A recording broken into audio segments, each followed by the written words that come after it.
Hello, my name is Justin Bright, and welcome to Kerbal Space Program version 1.2.2, which I am attempting to make Kerbals a multiplanetary species. In this case, by making a last-ditch effort to try to bring this asteroid into orbit around Kerbin. I'm going to save one more time compulsively, and let's bring it on down and just kind of watch these values and see how we do as far as that's concerned, because we are getting more and more liquid fuel and oxidizer as we approach. Alright, so we should have a bunch of space now, so we can actually, while we're doing this,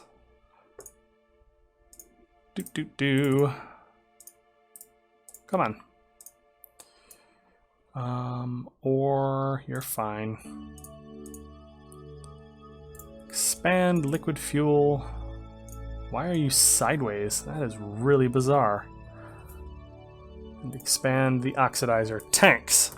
There, now we have some extra room for that as we are creating it. Ooh, careful. Carefully. These things are moving fast now.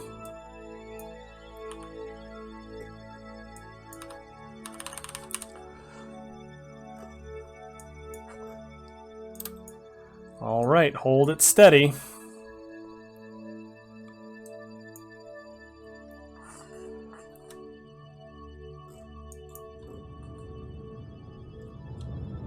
Alright, we are reducing our inclination. And I'm turning this engine up and it seems to be working fairly well.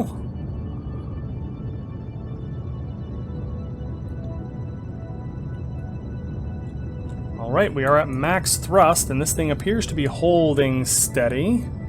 The SAS is working really hard.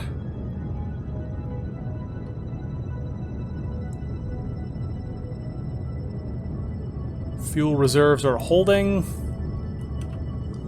and this is a pretty tough burn we're asking for here, it looks like. But I would like this to be roughly equatorial, if at all possible. Oh, okay, hold on. Hold on.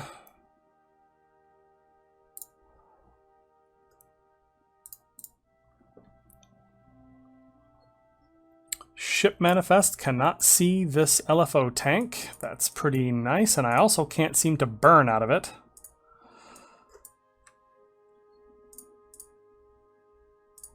And I can't seem to transfer into it.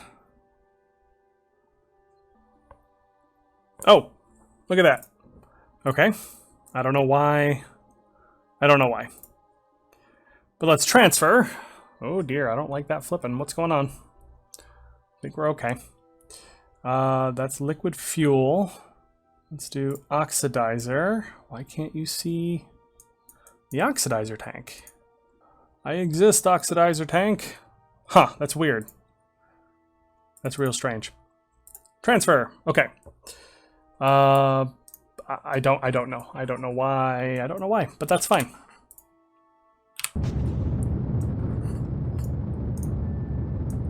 Looks like I had to fill this tank up because for whatever reason the game was not seeing that fuel tank as something that existed. So I imagine that there's some kind of hack in there that relates to creating that fuel tank.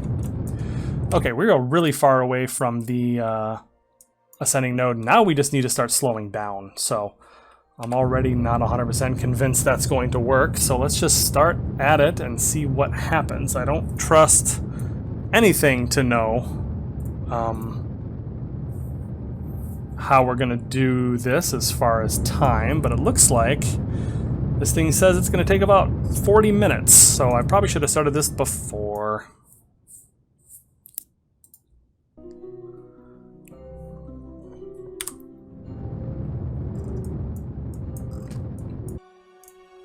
Alright, so we are going to try that one more time. I did not successfully manage to get this to work, if only because I couldn't get these tanks to work right. So we went sailing past and I was not able to get this into a decent orbit, and my crew would have wound up starving. or running out of habitation and becoming tourists, and it was going to be a big problem. So we're going to just try that one more time with a little bit more of the knowledge that I have now.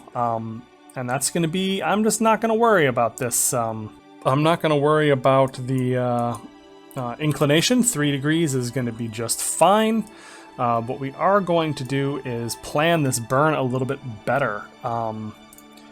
Because for some reason, the fuel is not transferring well. And I'm just wondering, there's got to be something that's blocking the transfer. Ooh, enable crossfeed. Maybe that's it. Maybe that's it. Because I would like fuel hatch liquid fuel. Then there's the weird sideways fuel hatch oxidizer. What I would like... Whoa, easy now. Well, maybe if I get rid of that... Can I? Shoot. Fuel priority plus? No, still not burning that fuel. Yeah, there's something here that is blocking this fuel flow, and I don't know what it is. All right, so we are giving this one more shot about half an hour away from the node. I've found that I've been having a lot of trouble getting things to work the way that I want them to. As far as the fuel tanks, like I can't get the fuel tank to work, and I don't understand why. Like I can't get it to automatically drain from the asteroid into the what do you call it? Into my engine, and I don't know why, and that drives me crazy because it makes this very, very difficult, and it makes me have to manually move things. It forces me to manually use ship manifest to move the fuel over, and that is just the worst. Alright, so let's get this ready. I'm just adjusting my center of mass as far as the engine is concerned. So we are gonna strut that back to the asteroid, lock up my regular monopropellant. Very nice. Okay.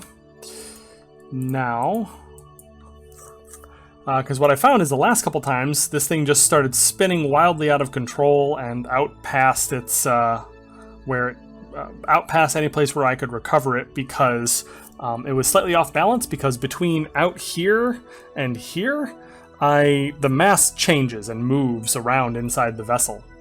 So let's go circularize.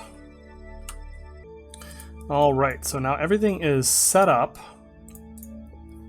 to hopefully be a little bit better about this burn. It still is going to take 41 minutes, which is not ideal. But yeah, I guess we're gonna see how that goes.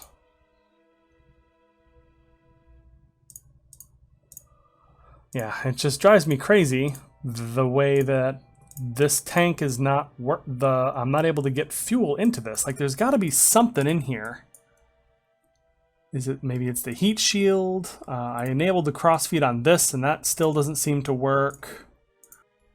Yeah, I have no idea. All right, so we are very slowly getting ourselves to the right spot. I'm not sure if it's actually good to start burning way out here for this circularization, but I guess we're going to find out.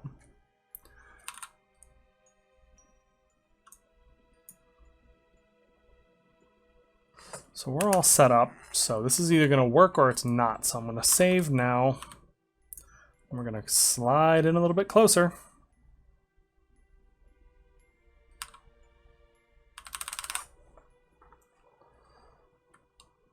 Two, one, burn.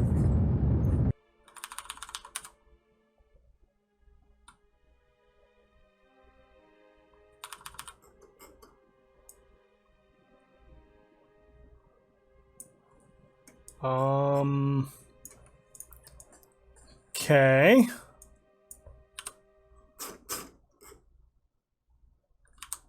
So this pod just got accelerated to roughly the speed of light. Not the speed of light, but very, very fast. Okay, guess that's not going to work. All right, so I am going to just try to burn for 5 minutes on either side of this periapsis, and we're just going to see how we do. Because I'm not convinced that we are going to be able to make this. Why is that accelerating me?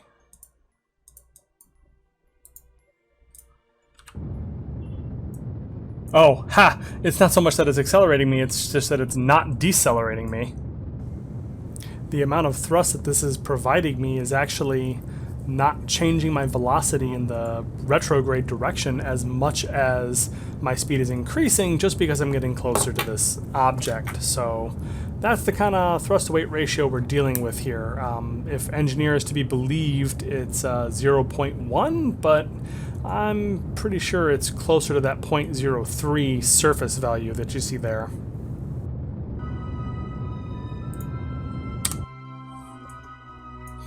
Alright, so that is about as much as we can do with one burn, but that gets us into a highly elliptical orbit around Kerbin, which is pretty great. This works out, I suppose, because we frankly just about ran out of fuel doing this, so thankfully we are creating ore and fuel at a fairly fast clip, so on my second pass we should have a lot to work with, but there's just no way to make this burn in one go. We have a tiny thrust to weight ratio. Let's fill that up. Oxidizer, fuel hatch, transfer. Fuel hatch, Now I don't have the ability to transfer. Okay. So yeah, these should be nice and full, which is what I need. Yeah, so yeah, this is kind of a thing, I guess. What do I have? I only have 3 days left, and it's going to take 1 day to get out to apoapsis, and then 2 days to get back to periapsis. So this is the last shot that these astronauts are going to have on this. So what I think we are going to do is give that one more shot, and then we'll see how we do after that. And ideally we get this into a decent orbit, but yeah, this is a lot trickier than I thought it was going to be. This is really challenging to get into an orbit with just the one Rhino engine. I feel like I either need torch drives or like big SpaceY 5 meter, 7.5 meter engines, something like that, because these are just ridiculous. Like, this is really challenging. Alright, well, I guess we'll be right back. Hey, but we did accomplish our contract. 163,000 for that. Yeah, wow. That's not even a little tiny bit worth the amount of effort it took. Okay, well, let's see what we can do. Okay, 15 minutes away, and we are going to give this one final shot, because our Kerbinauts are just about out of life support. So we're going to turn off this, hit button 2, stop rotating please. Turn on our monopropellant because we need to retarget, stop it. Retarget center of mass because it has changed dramatically. Why is everything wiggling? I wish things were not wiggling so much. All right, let's give this a shot. Am I actually free pivoting? Oh, I had it on lock pivot the whole time. Isn't that something? There we go. Now we're going to auto strut to heaviest, please.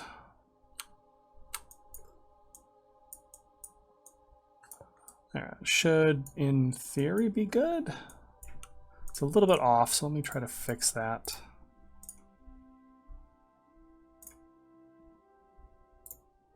Auto strut. There. That looks pretty much down the barrel. Okay. orbital retrograde, hit button 2, lock up this monopropellant, and RCS.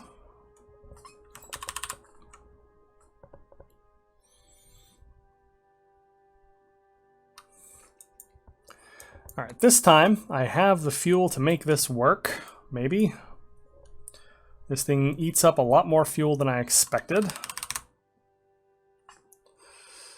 So let's save the game one last time.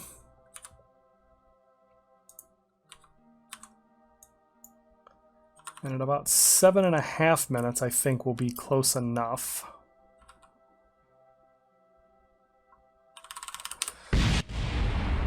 Oh dear. Well, this is why we save. I forgot to... Nope, this is locked. Pivot is locked. Auto strut. Auto strut. Auto strut. Okay. I did save, right? Yes, okay. 7.5 minutes.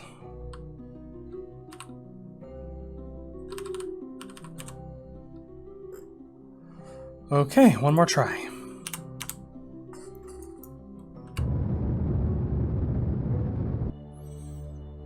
Alright, so we got a pretty good kick that time. Looks like it's only going to be another 2 hours before we get back to periapsis one last time, and that should be enough to finish off this burn, which would be pretty dang cool.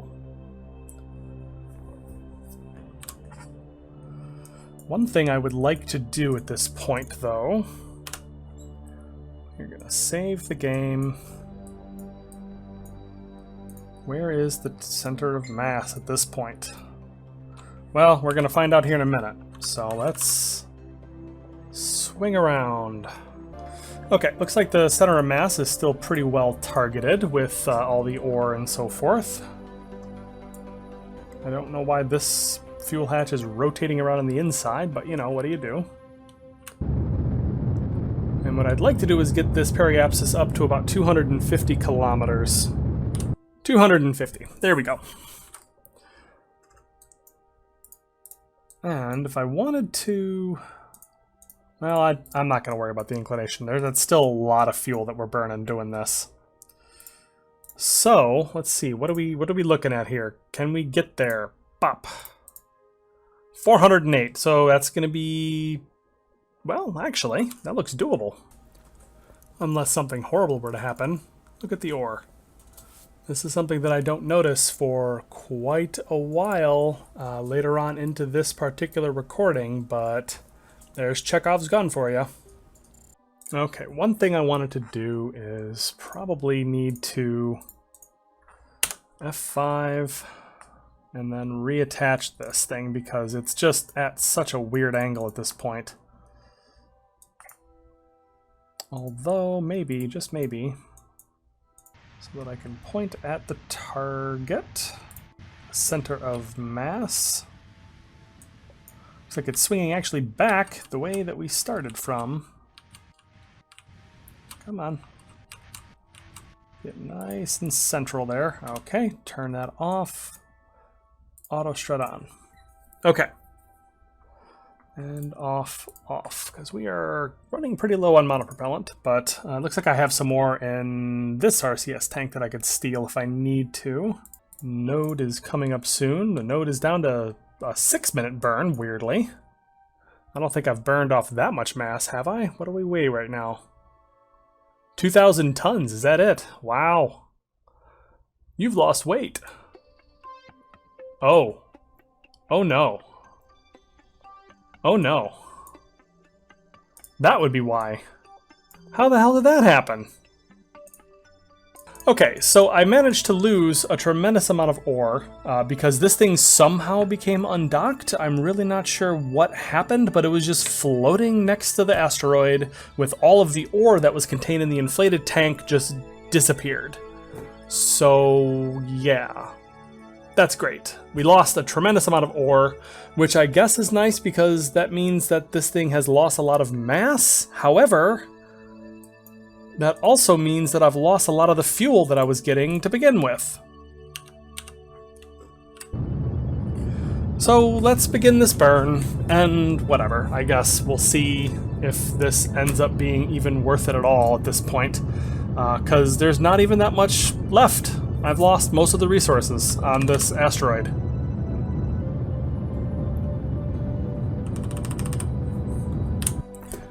Okay, so I'm gonna call that good because this is frustrating me.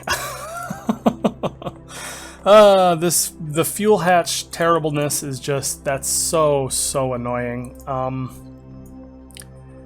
And yeah, I don't know if there was a better way, like I don't know what I could have done, like this is weird, so that's weirdly embedded in the side, and I can't get the fuel tanks to work properly. So one thing I can definitively say is that we are not going to be turning any asteroids into spaceships. I'm sorry if anybody got excited about that idea, but just the practicality of trying to use one of these asteroids as a fuel tank is just horrible. Just, it's awful. This is just a huge pain in my butt, and I don't want to do it anymore.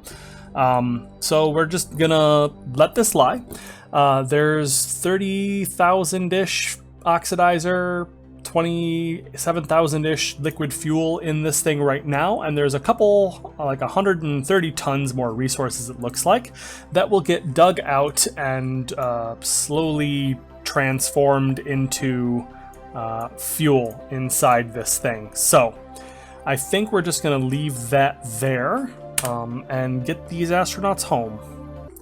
Alright, so we're slowly backing away. This thing is doing its thing. Looks like we have plenty of room for ore, liquid fuel, and oxidizer. So it'll just finish up what it's going to do, and then people can come and dock to nothing, because this is weird and this is doubled up. Well, when this thing runs out of ore, I'll be able to remove this, and then we'll be able to use that set of containers. Sure.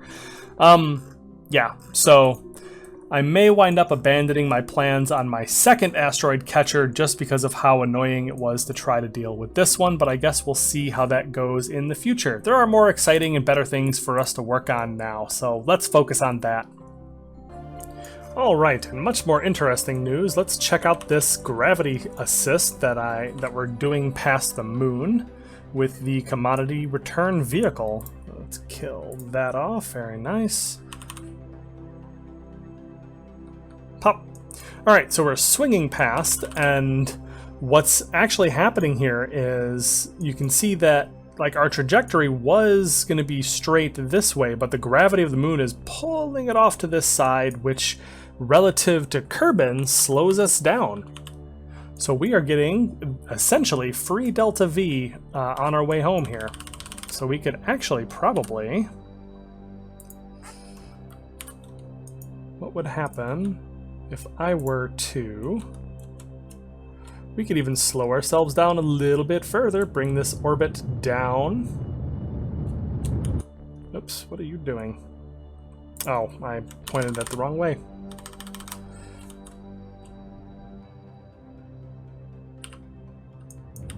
Alright, so let's get that down to a good 83 kilometers. That seems fine. Then this sails out of the moon's sphere of influence, with the orbit a lot lower than it was when it started, because we were out here. Ooh, oh, that was close. Ooh boy, that was real close. Okay, so now I still have 931 meters per second of delta V, but at my periapsis, if I kill my velocity here, I wonder... Here, point this way. I wonder if I could land right now.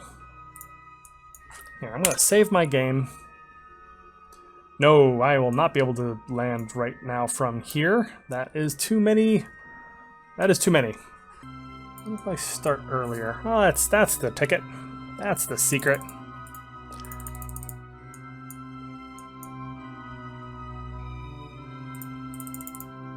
Alright, we're going to put this out a little ways because, as I recall, it actually slows down a lot because this thing is pretty aerodynamic as it is. Alright, so let's give this a shot. Alright, so we've burned this out. So let's flip off this bottom stage here.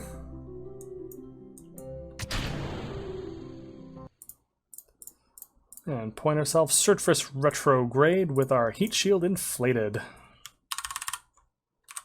And that's going to drop us a lot closer. And there goes the Kerbal Space Center.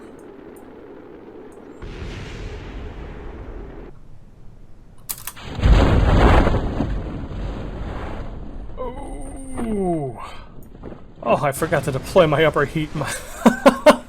My upper parachutes. That was almost very, very close. Oh, recover.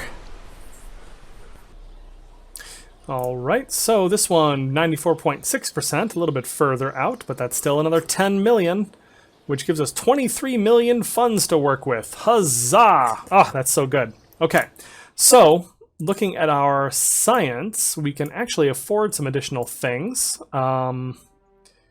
I don't know what I would use this for, to be perfectly honest, although it is 8,000 electric charge a second, which is kind of cool. That being a massive reactor. We could just do some old stuff, I guess. Gigantic structures is going to be 1,500 science.